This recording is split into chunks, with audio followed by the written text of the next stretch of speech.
આજના સ્કૂલ ટિફિનમાં હું એવો નાસ્તો બનાવવાની છું જે ખાઈને મારું બાળક તો ખુશ થશે જ, પણ તમારે પણ બનાવી અને તમારા બાળકને ખુશ કરવાનું છે. તો તેને બનાવવા માટે મેં અહીંયા 4 બટાકા બાફવા માટે મૂકી દીધા અને 1 કપ ચોખાના પૌવા લીધા. એનો આપણે થોડો દરદરો પાવડર બનાવી નાખવાનો છે. એકદમ બારીક પાવડર મેં નથી બનાવ્યો. એક ડુંગળીને ઝીણી કાપી લેવાની, લીલા ધાણા અને લીલા મરચાં. લીલા મરચાં અગર તમારા બાળકને તીખા લાગતા હોય તો તમે સ્કીપ પણ કરી શકો છો અથવા તો થોડા ઓછા નાખી શકો છો. મેં અહીંયા 3 લીલા મરચાં લીધા હતા.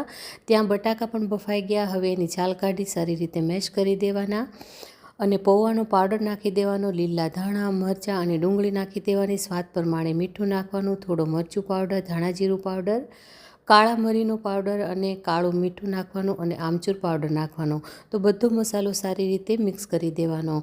આમાં કોઈ પાણી એડ નથી કરવાનું, આમ જ બધું સારી રીતે મિક્સ થઈ જાય છે. હવે આપણે એને આવી રીતે શેપ આપવાનો છે. તમે આને રાઉન્ડ શેપ પણ આપી શકો અને આવો લંબગોળ શેપ પણ આપી શકો.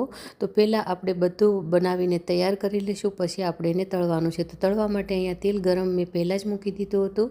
તો ગરમ થઈ ગયું છે. તો આપણે એને એકદમ બ્રાઉન કલરના થાય ને ત્યાં સુધી તળવાના છે.